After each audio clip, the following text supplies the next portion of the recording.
See how I look.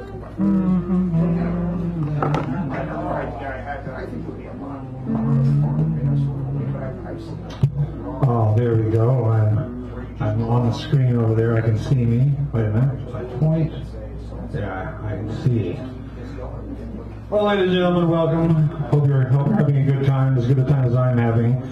Sacred Grounds, the longest running open poetry mic in the known and unknown universe. Give yourself a round of applause if you're here, or a rectangle of applause, or a square of applause, some kind of applause or other.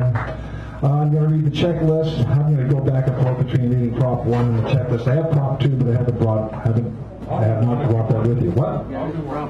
Will you do this? Yeah. Oh, great. So he's going to do the checklist, and then we'll get started. We'll take care of everything. David, you're on like a light. Welcome to Sacred Grounds with Dan Brady as the current host of the longest running, sitting, standing, and jumping open mic in the known and unknown universe. Thank you. And in the alternative universes, serving up good food, fine poetry since 1972. Let's have a big hand for Teddy and the Invisible Fiona. And please support this reading by reading and enjoying the food and drink served here. Poetry of all kinds, ladies and gents, is welcome here. We respect the Mike and the Sam and the Eddie and the Bill. That means keeping conversations to a minimum and to a slight whisper. He didn't mention Jeanette, you'll notice. I didn't mention. Okay. Putting phones on mute, vibrate, or airline mode. Whatever that is. Taking off in a few minutes, not disturbing the poet while they're speaking. Even if they are disturbed. Thank you. Walking in front of them, say, and keeping to the time limit, usually only 5 minutes, but that can change. So, but don't think it's going to change to 35 minutes. Probably 5. Yeah. Please note our streaming link. It's handy in 5 ways. Count them. Why, you can view conveniently enough from home. Family or friends can see you live or later on. 3, want to hear so-and-so? Good old, we all remember so-and-so. Yeah. First cousin to Anon. We want to hear so-and-so's poem again? You can. Do a self-critique? Oh, no way. No problemo, mi amigo. And number 7, 5, and it is a way to put out the word, yours, mine, and ours. Minutes. Seconds. And that brings us to our ongoing theme. Never doubt that a small group of committed citizens can change the world. Indeed, it's the only thing that ever has. Margaret Mead, the evening's theme is? The evening's theme is ribbons. The plural, ribbons. Just so you know. And that brings us to our ongoing theme, never done. Oh, we already did. This evening's theme is repetition. We are pleased to say ribbons. And once again, ribbons. Did I mention ribbons? I think you mentioned ribbons. Senior moment. Yes, we're pleased to say our feature is. Don't tell me. Don't tell me. I can't remember. Me. Okay. There you go. And who will give the Queen's wave? Tonight's keynote is Mr. Owen Dunkel. Owen Dunkel, while our mini feature, Melissa Mello, who is in the house. And the last word is Tommy Abacola-Mecca, who's not here, but he will be. And I hope you heard that. Okay. I didn't hear that. Now, someone remind Dan to make a feature clip song. And Thank now you. our fabulous door prizes. Fabulous door prizes. Ladies and gentlemen, in case you're ever interested in Star Trek, this would be something you might be interested in. It has all kinds of pictures of them, who they were, what they did, and why. And even Barack Obama is in here with, what's her name? Uhura, but that's not her real name. You know that. Michelle Nichols. Michelle Nichols, thank you. Turns and returns, poems and paintings by George Hitchcock, not Alfred. There's our, give him a round of applause. These are because we already announced that you have your special role tonight. John Lennon, Working Class Hero, The Life and Death of a Legend, special piece. Calendar for 2018. The encyclopedia, the collector's encyclopedia of, how do you say that? Limoges. And then, of course, there's the History of Love by Nicholas Krauss, a well-regarded book by those people who are regarded well. And those who are in love. And then, in case you haven't had a chance to read Overthrowing Capitalism, well, here it is, The Revolutionary Poets Brigade, Overthrowing Volume 3, the collector's edition. Great success, Volume 3. Yes. Okay. All right. So then, the star glasses. What's that? Star glasses. Star glasses. Greg Pond brought these last week. He said, "Give them away." I said, "I certainly will."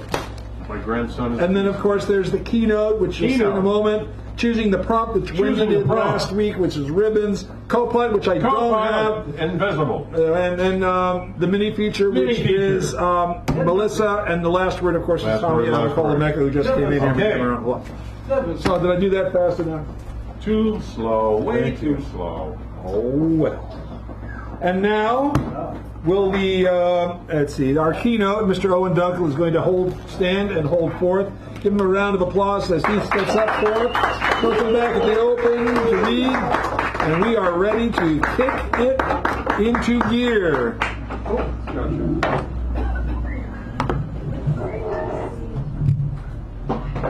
Thank you. I hope everybody can hear me. Yes. I'll read two poems by T.S. Eliot. One, Cousin Nancy. Miss Nancy Ellicott strode across the hills and broke them, rode across the hills and broke them, the barren New England hills, riding to hounds over the cow pasture. Miss Nancy Ellicott smoked and danced all the modern dances, and her aunts were not quite sure how they felt about it, but they knew that it was modern. Upon the glazed shelves kept watch Matthew and Waldo, guardians of the faith, the army of unalterable law.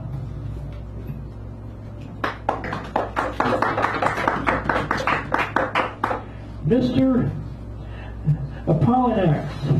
When Mr. Apollinax visited the United States, his laughter tinkled among the teacups. I thought of Virgilian, that shy figure among the birch trees, and a Priapus in the shrubbery, gaping at the lady in the swing, and the palace of Mrs. Phylacus at Professor Channing Cheetah's. He laughed like an irresponsible fetus.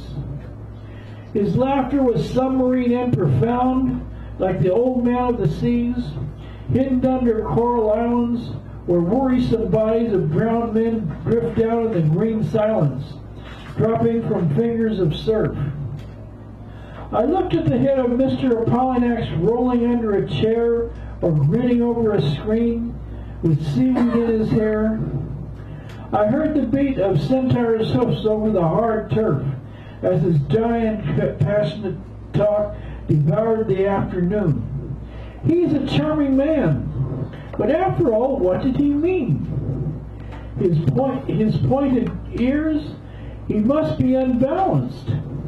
There was something he said I might have challenged, of Dowager Mrs. Phylacus and Professor and Mrs. Cheetah. I remember a slice of lemon and a bitten macaroon. Okay, thank you very much. Thank you, Mr. Owen Dunkel. I'm handing him the attribute sheet so he can make note of the names of the poet and the poems that he reads. He'll be back at the Open to read his own works. Thank you so much. And now, kicking things off in the open mic, we have Mr. Buford Bunton. Kindly come up forward.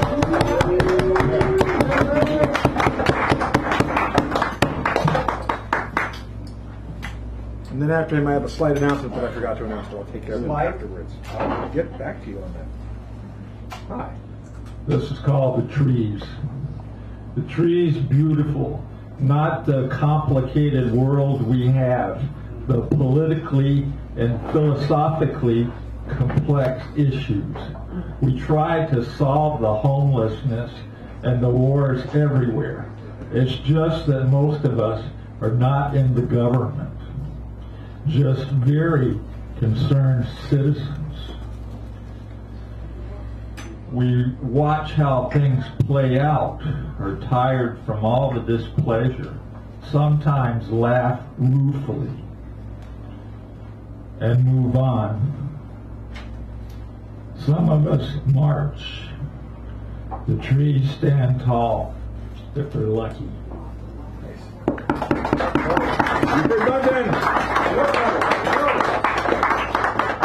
Okay, so the announcement that I forgot, I did mention it. So by this time next year, I hope to have several people who will be doing what I do here, so they'll make this more of a cooperative thing. So that's why I'm doing the co-piloting, which is not happening tonight. But the thing is, like, I want to do that so we have groups of people so they can come and go as need be, as time warrants, and things like that.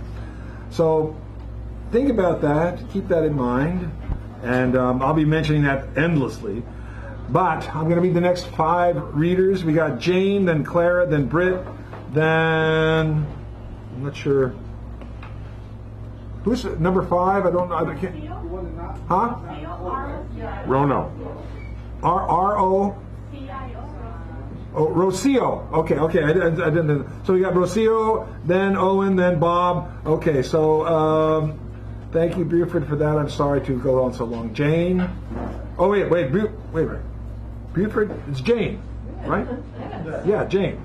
Oh, you're bringing that up. I thought you were coming. Sorry, come on, Jane. Sorry, I got confused. My brain is. Give her a round of applause. She has not been here in some time. A great poet. Back in the day, I did a lot of house sitting and pet sitting in order not to pay rent. And this is a poem about that. The Pet Sitting Chronicles. First of all, I should have been able to interview the cats, not the owners. And I would have found that the missus was an alcoholic or completely nuts. Finding myself newly unemployed, there I was, living in a condo on Union Street with a car to drive. It astounded me what people would do for their cats. I started pet sitting because I was in debt. I gave up my apartment, got an answering service, and a P.O. box.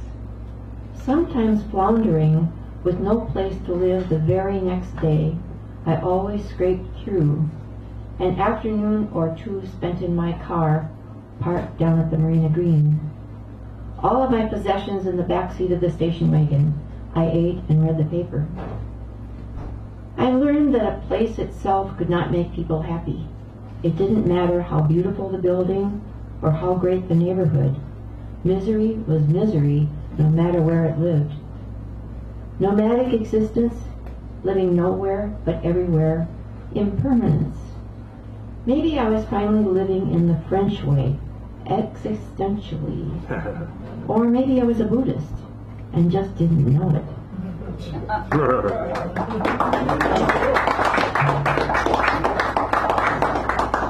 This is called Glass Castle for a Brain. I faced them and I felt like my face was glass, that they could see everything I think. Make it like glass blocks, opaque and solid, so no one can see in. Glass castles, sand castles, the hourglass runs out. Glass shattering, and it glitters in the sand. I cannot pick the pieces out. Be careful not to step on them. Poor feet exposed to everything. Not quite like walking on hot coals, but it's not magic. The glass becomes stained glass, and I'm in the church of myself. Is that your book?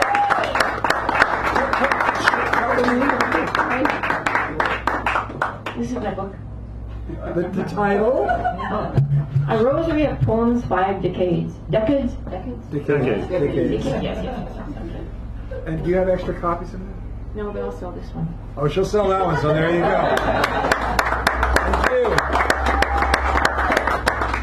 All right. Clara Sue. Clara Sue, you are engaged and received. Thank you. Oh, Clara Sue.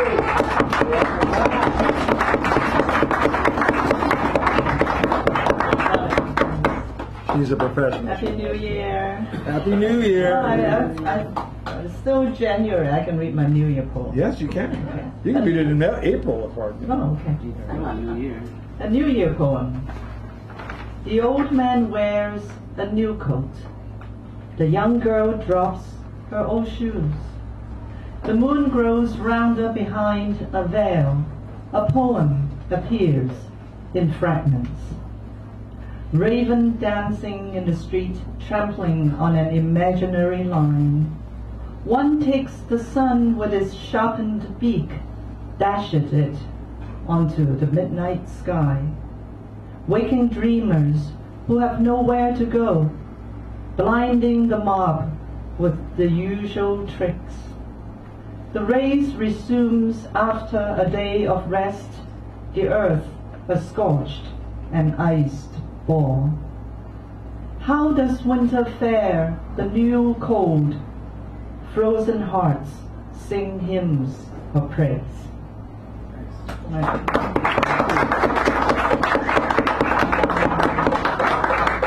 like to read one more, and the title is Driftwood. In time, the smallest sprout of the forest stretches into giant redwood. It remains like that. In time, lightning strikes, snaps the trunk, it plummets to the floor, and remains like that. In time, a whimper turns into roaring waves upon waves, redefines path, relocates driftwood, bearing fossils of snails, chipmunk teeth, and woodpeckers' forgotten seeds. Your journey begins after myriad years.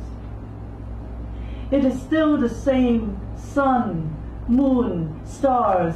It is still the same earth, but you are loosened, swagger downstream, smash on the bank, startle deer and seagull looking to land, bang on the rock, draw your splinter weapon without apology, rush at the fish, they gape at your omnipotence. Driftwood, you have salt on your skin, stars on your belly. Dance, dance with the eagle. He surfs the wind, you rock the waves. No roots. Thank you.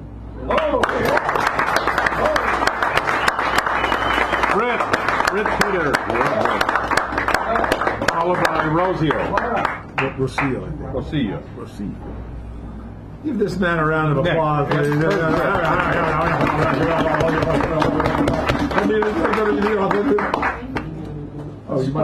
You should raise that up a bit. Make sure that's close. You have to get close. Doesn't care. This poem's about a year old, and we're all a year older under the current regime.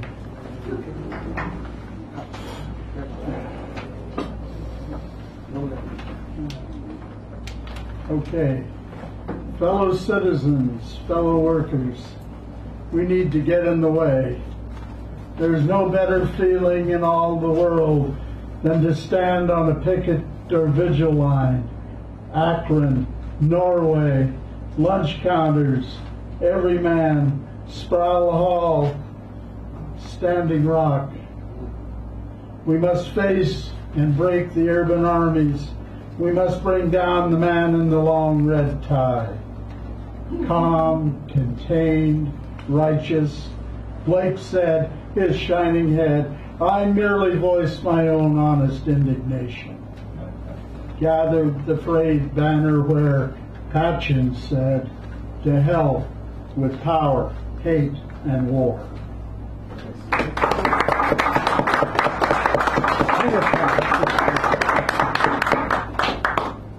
This is a little poem inspired by reading in an old Victorian house last weekend with a 12-foot ceiling. Ebba's Museum. Furniture hanging in the sky. Was that De Chirico or Reverdy? Was that Brancusi's bird in an ivory room? I can see that room and that room. I love high-ceilinged rooms. Working from the top of a ladder, white paint spattered on our bibs. See the words travel. See the hung paintings on the new white wall. Thank you, Britt. And now Rocio. Give her a nice round of applause. She has not been here in a while, I think, right? Is this your first time here? No. I thought she'd been here before. Thank you.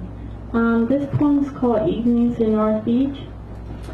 A silver kiss of a bird is walking into a private moment, a friendship, amber beer bottles clinking together.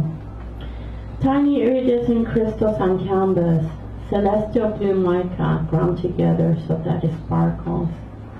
This painting is about the liminal space, Nate said, the in-between space. You see the light in the painting instead of the shadows, he said to me. This gallery is a magnet that pulls me, I said. I look at a painting, labradorite, play of light on luminous blue-green sea. I sense it was about a past relationship, not so much a stone. My dream saw the artist and his beloved together. He was yelling at her. When I told her this dream, she said his abuse happened in a past life. She changes the subject. A boy came into the gallery wanting to trade his camera for a crystal, she said. She was wearing her favorite pendant, labradorite. On this night of heavy mist magic, there is a woman in the gallery in a long silk chartreuse gown, holding a blue suitcase. A performance piece about how hard it is for a woman to travel alone. Thank you.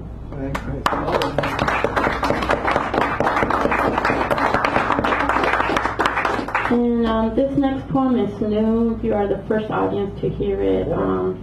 Modeling this poem after the structure of the Langston Hughes poem, Dreams Deferred. It's called Till Tears. Till Tears. Where are my lost dreams? Have they dissolved as till tears into a melancholy well?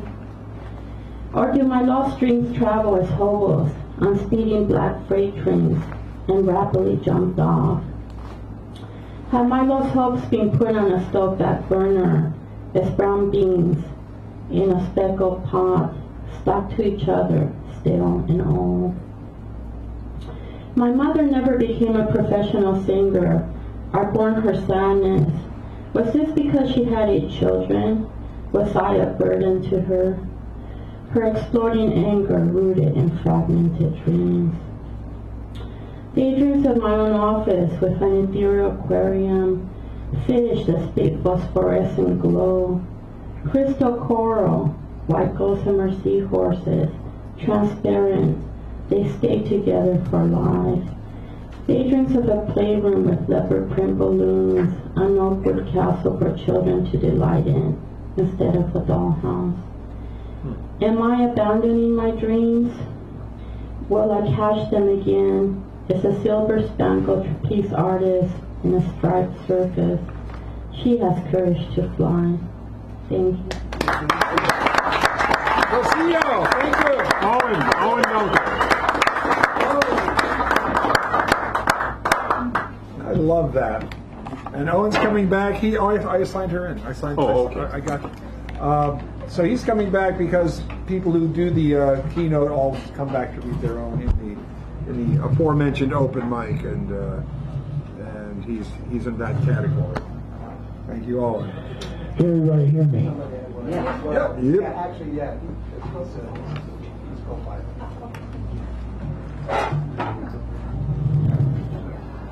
She can sit there. 4 of Herman Melville.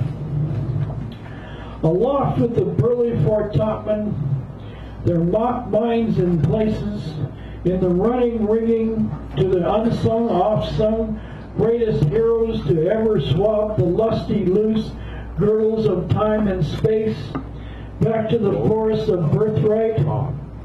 Meet to meet makes a lusty world, sing out right, sing out cry.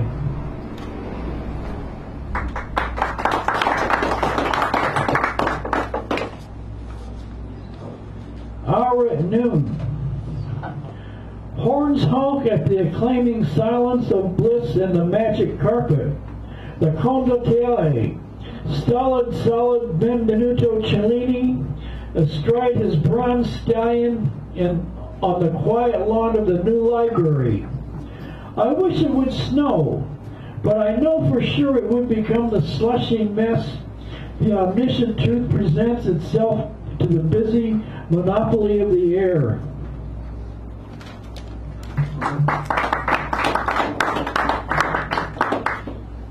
Hidden away, aloft the blazing sun sharpens fair Chanticleer's claws of mighty penury, giving soul song to his flight to a fanciful heaven beyond the malice and redemption of the sea beach, alive with horns and lovers, roiling to a sandy climax of sheer bravado and grace, causing penance and panache and cruelty, the black crows of winter calling to the faint warm sun. I'll make you mine, I'll make you mine.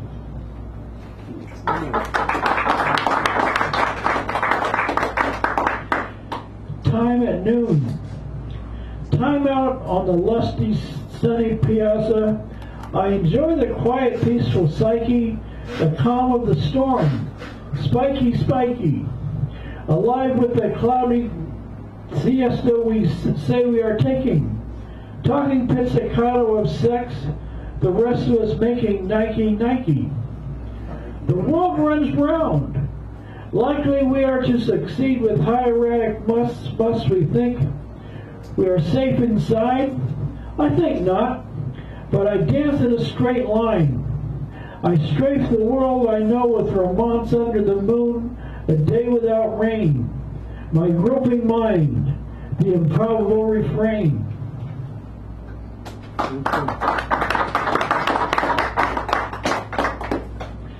Blue voyage. Set sail down along the bayou, miss the drift atop the stream above the villages, reciting below neons, prattling lead, gray ocean tides and Waterloo seizures. Anon we tattoo the blue turquoise sky. We take a board to dance the Gazatsky way. Courtship, balut to starry debutante causes. Rebirth firmament, the last mile to heaven.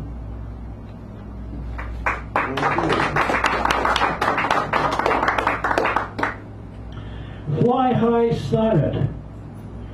Urchins inherent in the moon we breathe. Air I seek to abduct. Fancy seeds with delight. A debutante ball. Nancy. Come again, Algernon. See this rolling away in a teaser's reality. Paradise. Dance, David, dance. The night fell. Romance, now we are jaded. Seek the moment we may. Say again the ennui we crave in every glance, every hint. Rays of sunlight are gloom. Rave inside. Like beyond. We must die inside out. We are ourselves, the sky. Thank you, Mr. Owens. Bob Dewhurst. Mom, do you two women want to read? Would you like to read? No? Okay. Because you can sign it in something. Bob Dewhurst with the microphone, played Bob Dewhurst. Hi, everybody. I wish I was, but White courtesy telephone. white curtain telephone. President's calling, he's waiting. There you go. Yeah,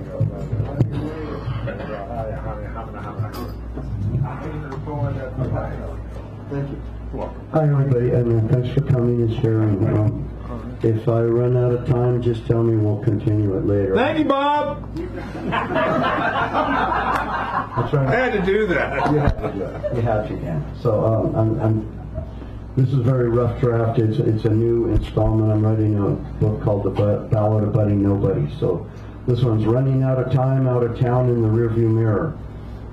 Me and Bird lived in a homemade horse trailer, caretaking the property of friends. Our goats would leap against the plywood walls with their hooves at night and bleat and bray. Through the tall summer straw, a dirt trail led to an irrigation ditch pouring icy clear water down from the mountain runoff over its mossy funnel. We carry a 6-gallon bucket in each hand and fill the bathtub for the goats and dogs each day. A mile or so down the road, our neighbors, the Knights, had a 6-acre ranch, an old mobile home on a dirt flat which was quickly filling up with used tires. Back in those days, you could get $1 a tire from any gas station by taking their used tires off their hands, so they wouldn't have to pay the state $2 to get rid of them. A truckload of tires could buy a tank of gas, cases of beer, and bags of groceries. So Bill and Mary drive home from town each trip with more tires. They pass the days drinking and shooting their handguns and shotguns at the empty cans. Initially, they began interlocking rows of tires to construct corrals for livestock, but as time went on, the tires increasingly became mounds of rings of rubber dumped out of the truck, awaiting allocation. Bill Knight was a gruff and unhappy man who earned his living as a welder. His drinking buddies held him in esteem. A story went that once, camping in the mountains, just the guys, drinking and playing cards around a picnic table in the late night light of a gas lantern, a 4-point buck walked right out of the pines into the circle of light. All were very astonished, the deer and the guys. But old Bill Knight, not missing a beat, flew up from his seat, grabbing the buck by his horns. The animal bolted into the dark, tearing off through the brush, but Bill held on, worked his buck knife loose, and stabbed the animal to death while wrestling it down by the horns. Was that bad? Mary sometimes driving the rutted dirt entry to our camp when the barbed wire California gate was left down, usually honking the horn amid screaming at her kids, Ronnie and Sam. Eventually we'd walk up as the car overflowed with obscenities and a load of litter and trash spilled out when she opened the door. Later our gate was permanently locked and we'd climb over the 4 strands of barbed wire to leave and enter our place. Mary was nice enough in her way, could have a persuasive friendliness. She was about 30 with dark hair, maybe sort of pretty, with a full, heavy body. Got a proposition for you, she said one day. How'd you like to take care of our cow while we're out of town? No mention of any recompense, no mention of how long they'd be out of town. The cow was delivered several days later. She ambled out of the rusty livestock trailer and began eating the goat food. We tied her to an oak tree with a length of rope. The daily chores became heavier, what with keeping the bathtub full of buckets of water that the cow drained regularly. After a week, the couple of bales of hay they left were gone. My other neighbor, Zeke, I think, owned a vacation home across the irrigation ditch.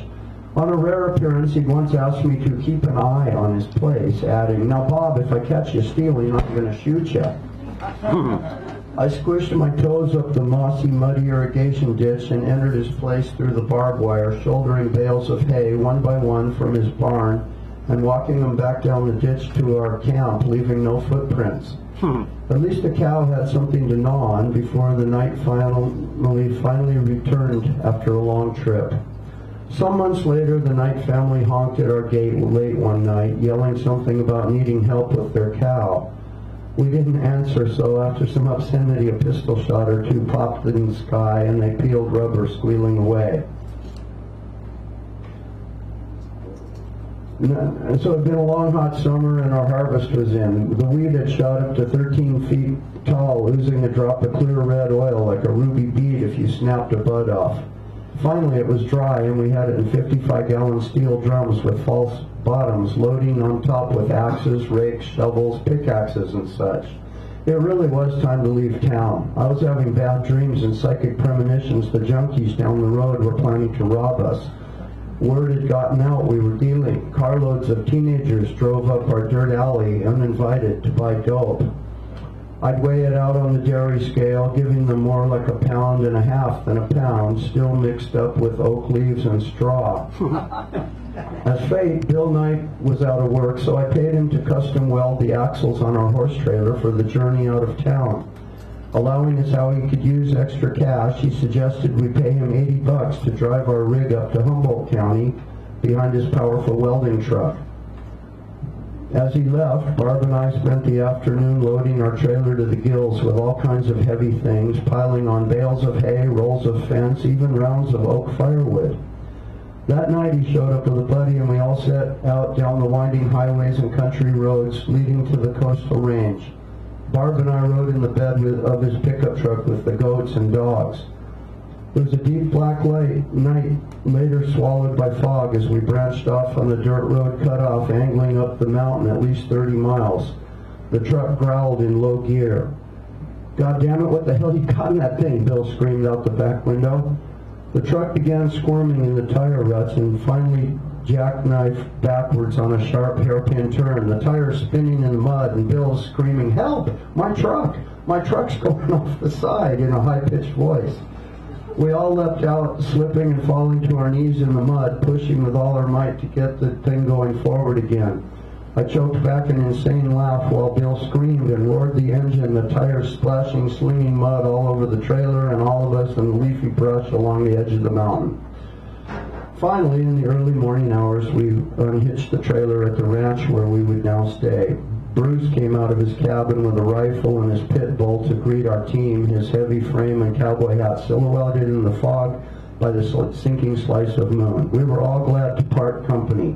Poor Bill, it must have cost him $65 for gas.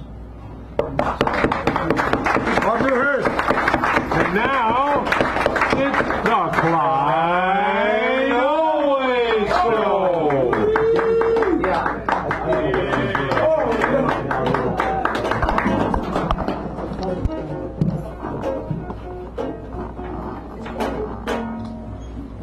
Ladies and gentlemen, boys and girls, come on and step right up, folks. Come on, grab yourself a front row seat before they're on. They're going fast. You don't want to miss this. It's time for another exciting installment of the Clyde Always Show. With me, you're always clever, always handsome, always host Clyde. Always, and I ain't no counter Barker, I am the Bard of the Lower Hay. Thank you. And this is 100 billion views. I'll admit to committing some terrible blunders. I'm guilty as guilty can be. Because today was a day filled with wonderful wonders upsettingly I didn't see. Well, I didn't see vegetables chopping up cleavers, nor pussycats splashing the pool. And I heard there were maple trees chewing on beavers and doggies who ran out of drool. Oh, Mr. T, he was knitting a scarf. Didn't see it. Nor sugar cubes dance in the rain. Plus, I missed the giraffe who was driving a Fiat and clergymen blowing cocaine. Oh, I could have seen meat served to members of PETA, or vampires getting a tan, or the crippled chameleon who outran a cheetah, or nuclear bombs in Iran. When the homeless got bagged up by bottles, I missed it. Then flowers all ran for the shade. When my grandmother tackled a python and kissed it, the atheists knelt down and prayed. Oh, I could have seen Borneo, bonking Bermuda. I could have seen Porky Pig fly. Or I could have seen Jesus play golf with the Buddha. Or Earth jumping rope with the sky. But I didn't see nothing. Today or forever. These days I just grumble and groan. So consider my warning to you, which is never cement both your eyes to your phone.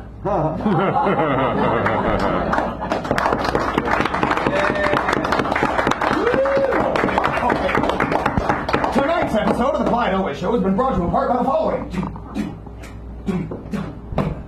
Vegetarian bagel shop, vegetarian bagels, vegetarian bagel shop on vegetarian bagels. No turkey, no tuna, no salmon, no ham, no bacon, no salami, pepperoni, prosciutto, anchovy, no bologna, none of that. No lard, no corned beef, roast beef, pulled pork, pate, foie gras, no tongue, no tripe, no chicken breast, no goddamn highfalutin and lobster salad either. Guys, it's a vegetarian bagel shop, vegetarian bagels on vegetarian bagel shop, vegetarian bagels. So what do they got? Got lettuce, got pickles, got olive oil, hummus and tahini, got pepperoni, lots of garlic, got sprouts, got cucumber, celery, some peanut butter jelly, cream cheese, tofu, quinoa, kidney beans, local, organic, handcrafted, sustainable, fair trade, reclaim, reuse, recycle, compostable packaging, now green, and it's all gluten gluten free down at the vegetarian bagel shop. The vegetarian bagel. Vegetarian bagel shop. Vegetarian bagel.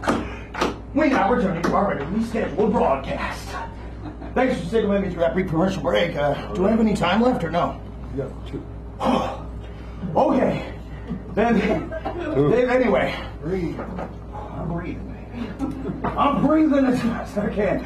Oh, say, can you see? That's no good, is it? No. Allow me to do one better for us. This is Joni Baloney, the queen of the world. On a regular street in a regular town, there lived little Joni Baloney, who would wake every day with a groan and a frown to a breakfast of cold macaroni. See, Joni's old mommy was not very nice. In fact, she was really quite awful, as she'd waste all her time on her mobile device and not make her daughter a waffle. And on Joni's birthday, while walking to school, she cried all alone to her noodles, ignoring the taunts and the bullies so cruel and the rich girls with miniature poodles. In class, Mr. Teacher was mean as a snake. His computer was too, not to mention. When Joni complained of a bad tummy ache, he locked the poor girl in detention. Then there, Mrs. Principal played with her phone while Joni sat hands neatly folded. And whenever she shifted or muttered a moan between emails, the principal scolded when, suddenly, in through the window there flew on the back of a Pegasus pony George Washington, wearing his uniform blue, and he rescued and flew off with Joni. Together they giggled their way through the sky, traversing across every ocean, while snacking on slices of hot apple pie and sipping down silliness potion, then arrived in the land of the something to me's, where they plugged all the factory smokers. To the children they freed, they gave cherry tart trees and departed, ha-haing like jokers. Returning triumphant, they fell with a crash and were greeted with hoopla and hollers, with presents and gifts and with cards full of cash. It was Joni's face there on the dollars.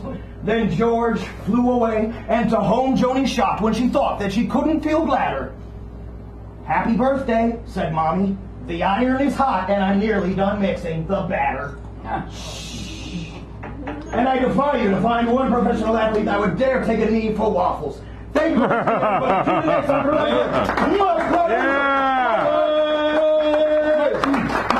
March theater debut is 1 week from today. If you could all be there. Bravo, bravo. Well identified.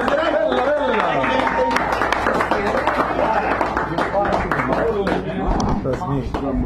That's in the mission. Yes, it's in the All right. Donaldo. I have to follow that.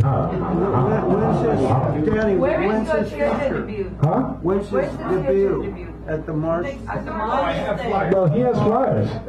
Next week, next Wednesday. Oh, March theater. Which At the March Theater. March theater is the one here? The one in here, right? Yeah, sir. Yeah, on Valencia Street. Wednesday. All right. Here, I'll give you. what time? Same time as here. Same time as here. You should come. 7. Yeah, come.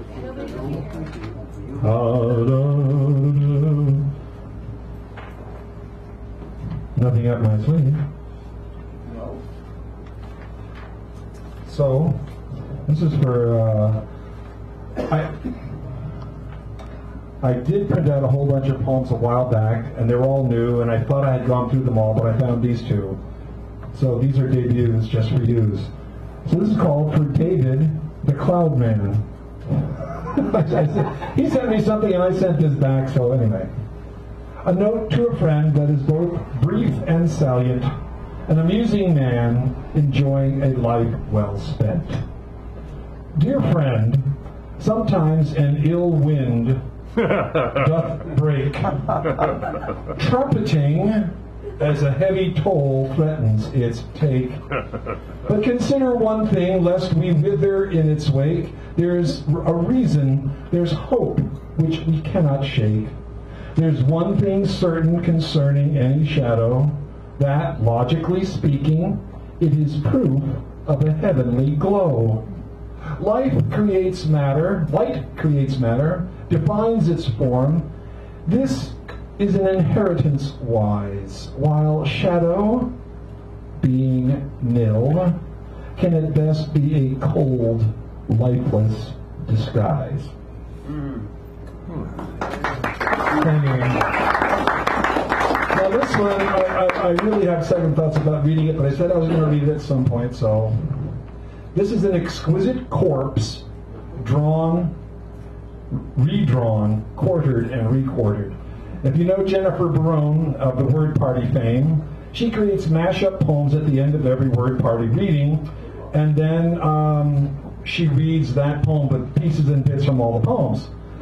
And so I took her mashup and made a mashup of her mashup. So this was sliced, diced, quartered, spiced, reduced, reserved, let to rise, paired, spared, bared, reversed, reserved, and more. Thank you, Jennifer. Okay, so I am not completely responsible for what you're about to hear. But it was my special Valentine, my dear, placed oh so carefully in your bed right next to you. It was the biggest heart I could find. Yes, there it was, so fresh, still pulsing. Its twitchy tubes wriggling, why it wheezed, gurgling pink fizzy foam, gibbering as if mouthing something, as crimson remorse oozed from its ruddy flesh, feverishly a quiver, and that yellow sweat purling on its meaty surface before it dripped to form that bleak stain soaking your feather bed in 1,000 count sheets. But you, well, you carelessly flung it aside and ran off screaming. Well, I like that. I know how it is with you being you and me being me. My peculiar penchant for leaving such delicate tokens of my passion has raised comment in the community, but I just want to please you, or that unsung third party us. All I ever seek to gain from us is love. Remember later that morning when I reminded you in my joyful, jazzy way that it was I who tried suicide twice? Maybe I shouldn't have coyly added, so what about you, my love? What have you done for me lately? That was a bit out of kilter, especially over the stewed prunes. But, you know, I'll test any limit you set, as if you need any proof of my pudding. All I've ever wanted to do is cash the generous paycheck of my fiery tongue, to squander up one thigh and down the other. I'll lick up your number, baby. I want your bodily buffet, my luscious lollipop tonight. I would my pelvis recite the memorial oceanic motion of your cup, in sync with your hips' ample rotations. I plan contemplative fornication, riling all the livelong night. I paid enchanted musicians to thrum a druid's chorus outside, a crooner to croon in tune with our moans in the moon, and elder Scots to inexplicably and drunkenly howl. Yes, of course, we'll push our arpeggios of pride aside, past the mockery of our shuddering magnum opus as we ape our loved faces.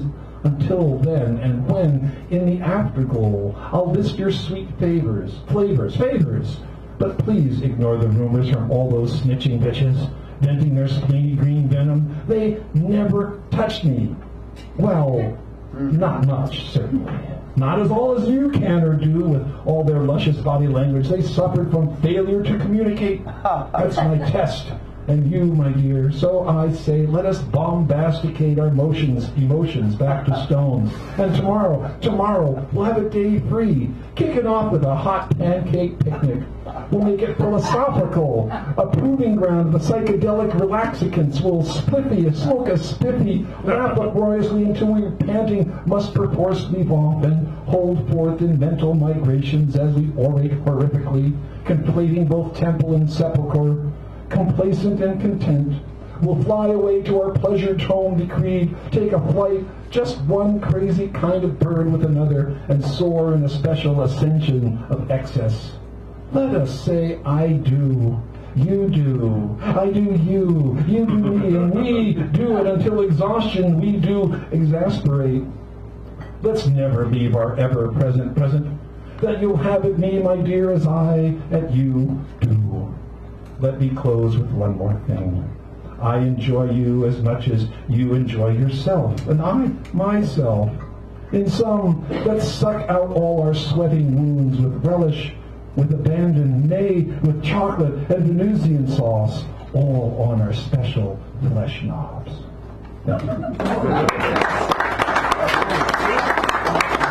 completely. Hal, you're up. And now to clean your palate, we have Hal Robbins. The Rockin' Robin. Rockin' Robbins, the man who knows many things. And all from memory. And then we have Richard, and then our feature. Well, I didn't know about the ribbon thing, but I had something prepared tonight, as they say. But instead, I recalled one thing that has ribbons in it, and so I'll say that with apologies to those who have heard it before. The Jumblies by Edward Lear. Bravo. They went to sea in a sieve, they did. In a sieve they went to sea, in spite of all their friends could say. On a winter's morn, on a stormy day, in a sieve they went to sea. And when the sieve spun round and round, and everyone cried, "You'll all be drowned," they called aloud, "Our sieve ain't big, but we don't care a button. We don't care a fig. In a sieve we'll go to sea."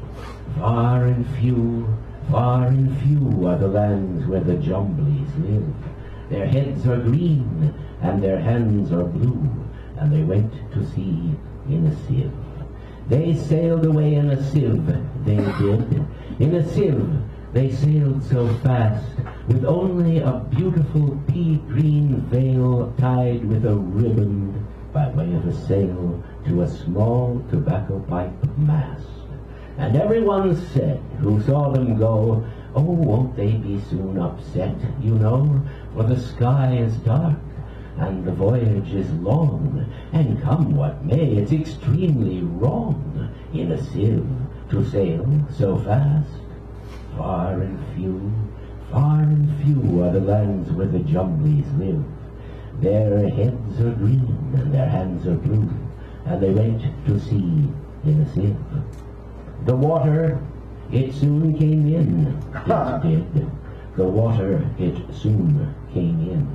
So to keep themselves dry, they wrapped their feet in a pinky paper they folded neat, and they fastened it down with a pin. And they spent the night in a crockery jar, and each of them said, "How wise we are. Though the sky be dark and the voyage be long, yet we never could think we were rash or wrong, as round in our sieve we spin." Far and few are the lands where the Jumblies live. Their heads are green and their hands are blue, and they went to sea in a sieve. So all night long they sailed away, and when the sun went down, they whistled and warbled a moony song to the echoing sounds of a coppery gong in the shade of the mountains brown. Oh, Timballo, how happy we are when we live in a sieve and a crockery jar, and all night long by the moonlight pale we sail with a beautiful pea-green sail in the shade of the mountains brown. Far and few are the lands where the Jumblies live. Their heads are green and their hands are blue, and they went to sea in a sieve.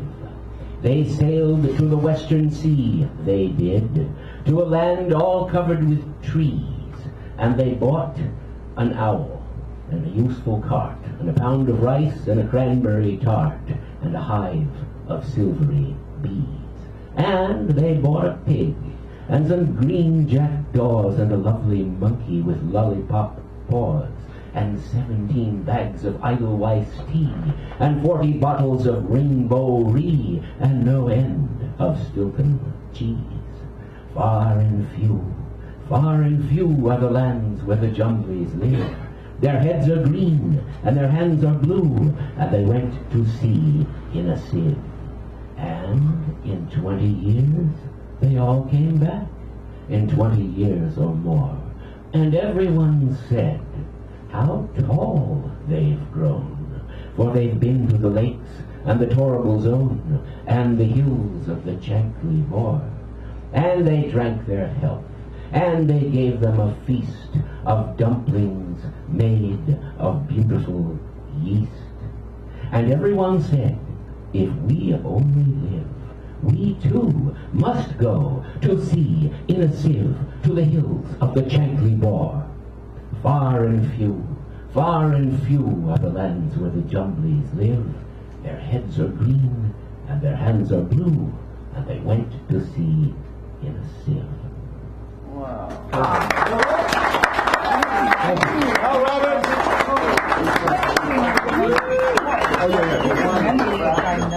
And now, The grumpy one. he's not grumpy. Wake him up. Somebody wake him up. Oh. Are you going to read from your device? The device is reading for me. Well, then, give Richard Sandero a round of applause as he comes forward to hold forth. The device has become human. Yeah, they do. Yeah, they do. I'll fall over. I'm going to read one and then second and third. Second and third. All right, let me just zoom in on the man. Thank Dan Brady, everybody. Thank you. My mother thanks you. Every week it would be a grind for anybody. So he must really like it or he's crazy. Or both. Or both. Thank you, Dan. Thank you. All right. First one is, my God does not dance. My God does not dance is, excuse me. I was going to do this in the Catholic chant, but I don't know if I'm up for it. So we're just going to go with it. Do it. Well, I have to practice it more if I'm going to do it. My God does not dance. My God does not dance, is no God of mine. Does not paint, sing, no God of mine.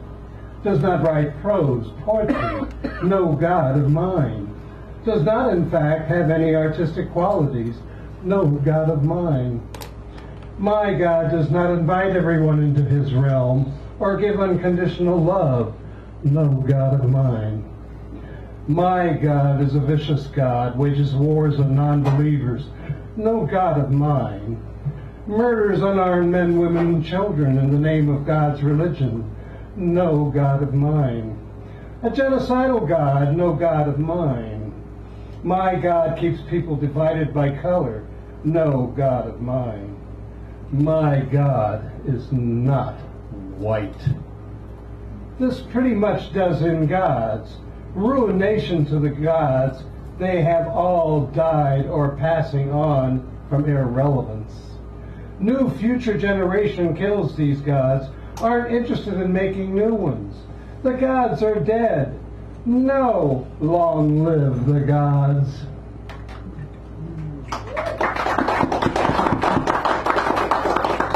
And I am now very fortunate to have a man of great artistic and saxophone abilities in joining me in my poetry, Mr. David Erdreich. And this is called, I went to the Apple Store. Anybody been there? Oh, yeah. To the new one?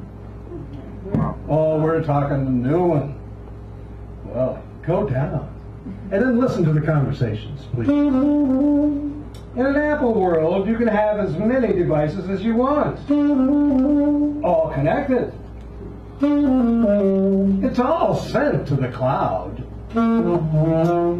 They're all swept away. It's an Apple world. One hears many great droppings of our time at the Apple Store. I wear a button that says, LSD turned me into a business executive. Ladies and gentlemen, I give you Steve Jobs. The Apple Store is busiest in the West. It's bright like computer screens. Only on cocaine, speed, and steroids. Artificial of the most artificial. Monitor the size, if not larger than most movie screens, creating an almost blinding light, fills with crystal clarity, buildings, people, day, night, cartoons, nature shots, and on and on and on. While being artificial most high. Artificiality is the new God. As pretty as some find it, And in this new world, the Apple world, is where your whims most fancy can be had. In the most artificiality blaze, it is, after all, an Apple world.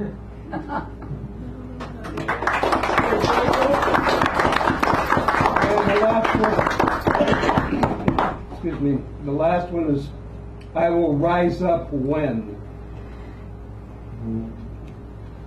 I will rise up when. And when I do, don't touch me there. I will rise up, face me, look me into my eyes, unless other parts interest you. Then I'll know with whom I'm speaking with. I will rise up like all those before beside me as I kneel in solidarity. I will rise up. You will not divide me from myself or harmony with others in support of struggle. I will rise up for love, not that candy-coated refuse handed to you by Hollywood, movies, churches, cults, governments, each other.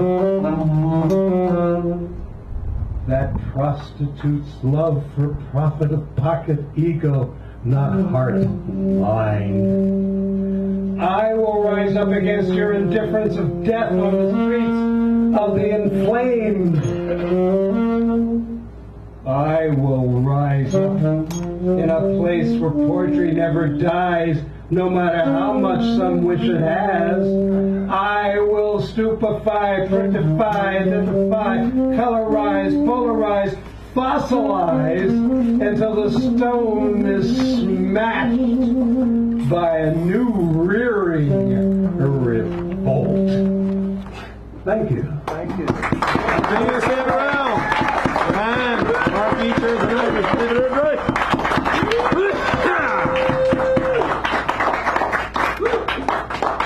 All right. Stop that thing.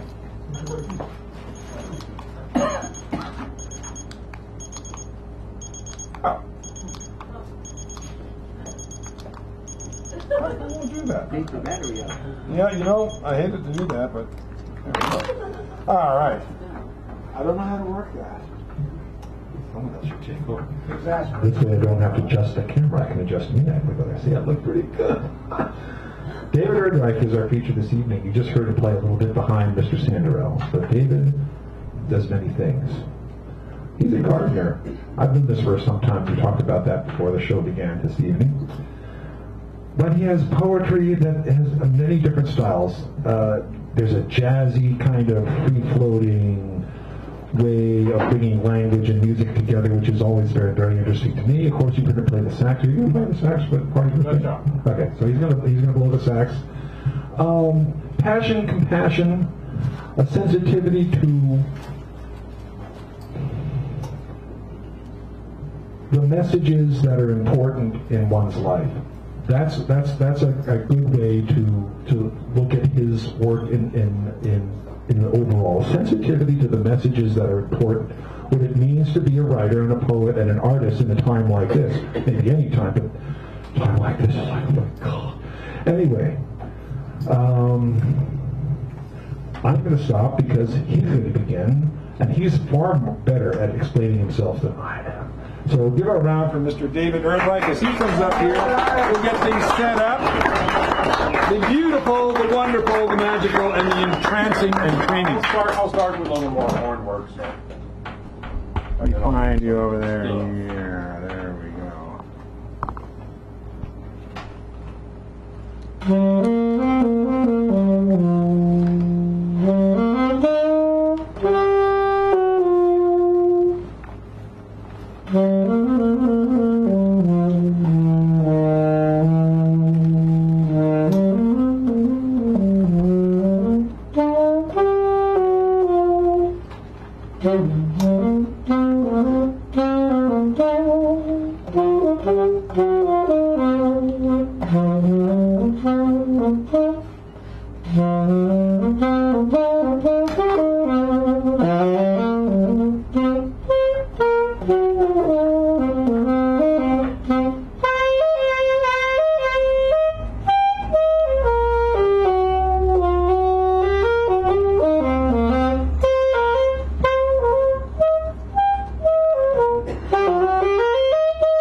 I have a little spigot connected to my brain. To be at peace, I must release the stains and all the pain. I wash away the illness, rinse, reset the dial. Between skirmishes and la-di-da, I flourish yet with style. A gentle touch will handle and keep me on the go. It simply means I have the means to constitute the flow.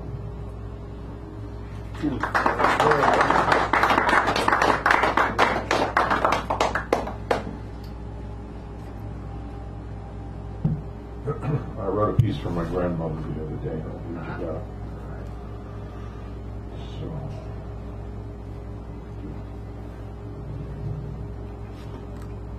So, 20 minutes total, right? Yeah. So just give me a 3-minute beeper. Thank you. Okay. Grandma Anna Holzer on Division Avenue in the brownstone with a stoop and a basement, Williamsburg, Brooklyn. The sister with whom she emigrated to this country lived next door. But Hasidim would pass on Saturday, the Jewish Sabbath. We were both like them and not like them. My family on both sides was culturally conscious but not religious, even though I did get bar mitzvah. Whenever my grandmother met a priest or a rabbi, she would pounce and confront with, "Do you believe in God?" with an air that said, "How dare you parade around like that, you pretentious phony." Later in life, when she lived with us in Poughkeepsie, she would clobber us repeatedly after dinner at Canasta with just enough hints and critique to educate us in the finer points of give and take within the game. We had a favorite picture of my grandmother from the local paper, the Poughkeepsie Journal, playing seven-handed canasta, with her right in the middle. Canasta. With seniors at the YMCA. It resembled the Last Supper, the other 6 players staring at their hands. My grandmother in the middle, all her cards face down on the table, ready to play the one card in her hand as she calmly surveyed the other 6 subalterns, ready to direct traffic. When I was very little, the first thing I would do when we got to Brooklyn, which was every other weekend, was go to the Singer sewing machine and empty all the buttons in the top drawer onto the floor. Later, my sisters and I would spend hours with her fabulous bead collection using Duco cement, brass wire, and wire cutters to make little men and little horses. We probably got a little zipped on the Duco because it would keep us quiet and occupied for hours. All this before TV became the go-to babysitter. My grandmother made soups from scratch, and I do too, that I loved. When my father first met my mother, he was also attracted by my grandmother's cooking. Tomato rice, lentil with vegetables, particularly celery, and just the right pinch of sugar. Split pea with egg white drops that would cook up like dumplings in the middle of the soup. Matzo ball soup. The balls had wings and substance. The texture was always perfect. You don't appreciate this until you run into someone else's matzo ball that doesn't measure up. Not enough salt, sits like gnocchi on the bottom of your stomach for 2 hours. Hers never failed a test. My mother also was an excellent cook and went farther afield than my grandmother. When we'd go out, she would ask to foreign restaurants. She'd guess 90% of the ingredients. My mother would and ask how it was done. My sisters and I both cook, and my younger sister went to the Culinary Institute of America. In a family of A cooks, the younger sister's an A double plus cook. My son also cooks, although I taught him nothing directly. Like Rose Marks' family, cooking is our metaphor for life. Always the best available ingredients. Follow the recipe precisely. You can make adjustments on your second pass. No multitasking when you're cooking. You'll either undercook the vegetables or burn the bottom of the pan. Patience and lower heat always win the day. If you do the prep diligently and thoroughly, the culinary delights will open like a new country. I know my grandmother learned this from her mother. Oh, I did write one thing before I wrote that. Just before that I wrote, this was at 2 in the morning. Where there is love, your mother and father live in you forever and shine out in the eyes of your children and grandchildren. So I do a lot of gardening. I think I pulled out one, I've got one post-burn. I do some restoration work up in Sonoma where the, here it is, where there was some burn. It was very instructive, very scary and instructive, but and I'll get to that in a minute. First, I've been doing some, I did this after Suzanne Fox helps run the Freight and Salvage, which is the best sound system in the East Bay. So I did her, she sings with a group with my group, and which is once a year, and also with Berkeley Broadway Singers, which starts tomorrow again. Anyhow, I trimmed the trees in her backyard. Oh boy, she has good comments. Anyhow, and I did it inspired me to do about 5 haiku. First one is unseen. Can the trees converse when they've lost their leaves? Roots talk finger to finger. Situated in one spot, you can taste the wind through hail, smoke, fire, and the rain. An apple blossom appears in the crow's nest, looking south for a bee's kiss. This next one is called Residence Residue, or The Rent is Due. Everybody lives here. Oak tree, insect's idea of permanent vacation. Underneath the bark, the universe expands quadrilaterally. So that's the haikus. Can't see if you could speak without words, if your lower extremities exchanged heat or information at bedtime, if you gave each other room to sunbathe, if rubbing limbs was irritating instead of pleasing, if small beings felt comfort in your presence, if exchange of oxygen for carbon dioxide was critical for your existence, if your love was eternal, you'd be trees.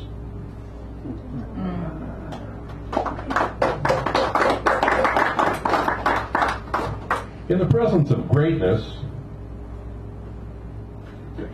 no need to speak, just absorb ambience.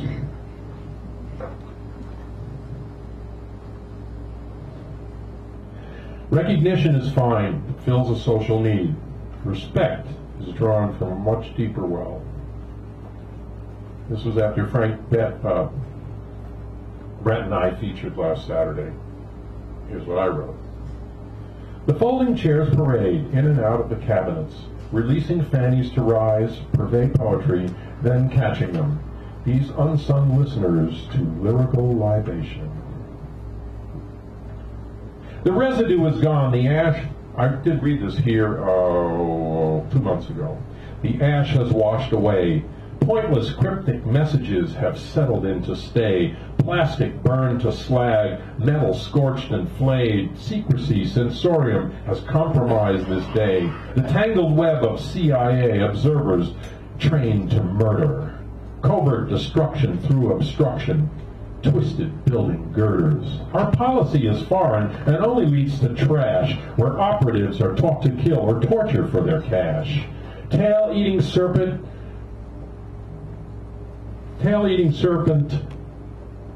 eats its own. Foul putrid spreading germ. Time has come to defund this worm. Yes, that's a real secret, political secret in this country, is if you really want to be politically effective, take their money away. Time has come to defund this worm. Recall this defunct loan. Transparency, a simple lie to hide its misdirection. Security, you'll never die. Their total misconception. $1 trillion deficit, corporations thick as thieves keep stealing soul food from the people, co-opting truth from their beliefs. But now the tide begins to turn. Root out pedophiles, feel the burn, orange brain dead will impeach. Bloated corpus fouls the beach. Diversity, strength of our loins will not be paid in their bitcoins. Air we cannot breathe, water we can't drink, ignoring Puerto Rico's cries, fracturing how we think. Climate change denial, a momentary slap. Change the trend. Revised, make amends. Heal up all this crap.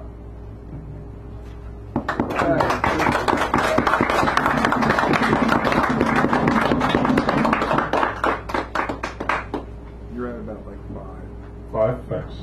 Superficialities. Smile, frown, elegant gown, eyebrow raised in question. Spot of indigestion. Expressions all extraneous. Filed under miscellaneous. I haven't got a clue as to who is really you.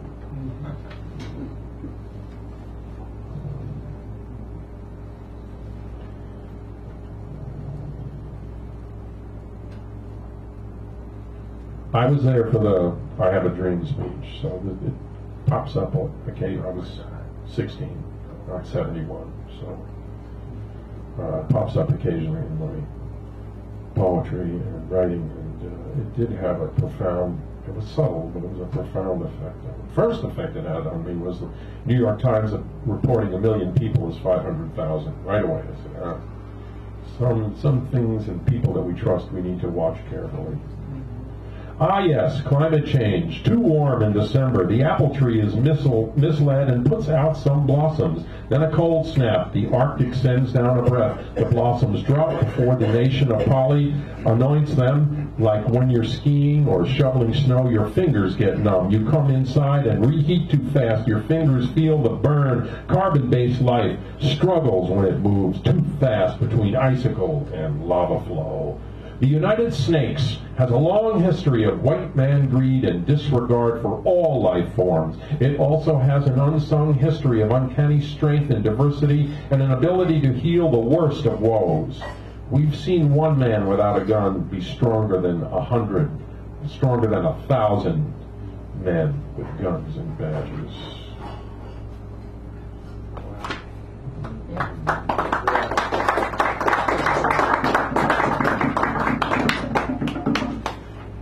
I live with seniors in a senior center, and I have at least, this is on me, gender, but I have at least 6 women who hate me like crap. And I've learned, I'm a big mouth, as you can tell, and I've learned to be quiet and not talk to them at all. And believe me, it's taken a lot of work. There's 160 people there, and men outnumber the men 3 to 1. But anyhow, a lodge full of seniors and senoritas. Decrepit December, it creeps and it drags. Decorations discarded, the temperature lags. Great days in a haze from 3 conjuring hags. Perhaps I should sleep for 3 months and a day. Encourage the frigid to just waste away. Or else I could strap on my skis and take flight. Hoot like an owl, and soar through the night. But lately the tundra has started to thaw. Harangue of the harridan sticks in my craw. I grouse and I grumble to skate on thin ice. I'm crisp and I crinkle. Too naughty, not nice. Survival is fitting, but I'm round the bend. Will I merely stumble to the bitter end? See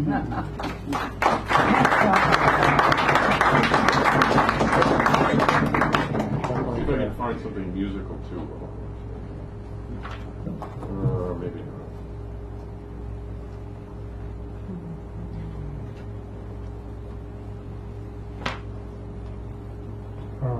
This is kind of musical. This is a style for poetry that some of us use as kind of a list style. So, Can you whirl? Can you shimmy? Can you spin? Can you haul? Can you shimmer? Can you gimme? Can you twist? Can you shout? Can you levy? Can you tate? Can you hurdle? Can you pray? Can you hunker? Can you curl? Can you feedle? Can you squirrel? Can you claw? Can you scary? Can you amble? Can you moan? Can you handstand? Can you hurry? Close your eyes, you're halfway home. That was written by Ken. You see possibility.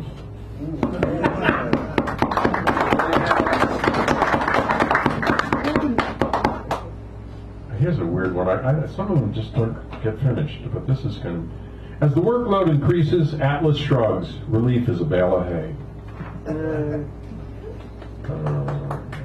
Okay, I gotta... how much time? We've got about a minute and a half. Okay, I'll race through this one. Culture slush. This is my free-form style. So, Sherlock is not at home on the range of varietals, page review, unseen musical comedies. My ellipse to God's ear, lamb chops break for pedals, opening quadricycles, repete s'il vous plaît, silver plates of stainless pane, collard green, past your bedtime stories of second floor, first seal the envelope, like an antelope fencing off swordplay in the parking lot's wife pillared in pillows of fluff dandelion, parachuting into maple syrup with amber sands, Andy, and he said, sedge, rinse, runs of ruminants, chewing cuds, cursive curves into tangents, dancing headpins, pints, courting, courts, silly cons, 3-card Montgomery Ward off the hexagon today, here to Edward R. Murrow, furrowed brows, library shelves for a mystery grandma. You put your hand up when I get to the end and I'll just stop in the middle. Furrowed brows, library shelves for a mystery grandma hasn't read letter days, flummoxed, what's canoe with chew your fud, Elmer glue those horseshoes to the lintel, turn to dust off those tomes, chrome dome sisters, Dave Chappelle, yeah, Dave Chappelle, clappered, cathedral, catheter, cataract, shadrach, shedwreck, earthquake, rattled my shutter, closed the boxer, jabs, jabbers, stutters, Stuttgarters, snake, sidewine, telltale, sign your natal submarine, seashore up your bona fides, Fido, Philo, Do, sounds like tug your earring, aid the enemy, love the neighboring lot is empty of MTV, entertain an empty plain where grass grows, unhindered by trees where blue stems, the tidal pool of better bets, butter butts, Audubon's warbler trickles of treacles, molassy slows, a ledge of empty coyotes howling at the monkeys, bad imitators of beetles in flight, from Rolling Stones uphill where Sisyphus takes down Atlas and 3 falls under the bridge, over the dam, the nurse, Omaha, he's got the ha-ha, stamping his feet, stampeding what he heard into 4-leaf cloven. The devil is in the detours. Detours. Yeah, detours. Thank you. This is the best place to be anywhere in the Bay Area. And it's because of this Gentile. Thank you, David. Thank you, everybody here. We're going to take a break now. We have the second half. Let me go over that. Break. We have Tommy Abercola Mecca, the Clinton Closer Super Duper Bulldozer, starting off and closing the second half. Rob, which is right there. Yasmin, right there. Sharon right there. Melissa Miller, the mini feature of the evening, right there in the hat. Giving a wave. There, thank you very much. Garrett Murphy, I thought I saw him coming, so we got him. And then we got Tommy Abercola shutting down the show. And if you didn't want to read, you can still do that because there's space here. And that thing will be turned off so you can converse in private. I can't be responsible for the microphones in the ceiling, though. All right, so there we go. Have at it. We'll be back with you in short, due course, and order. Yeah, and I'm not going to be them. I can't stay. I gotta go. Oh, all right. Okay. Yeah. I'm going to get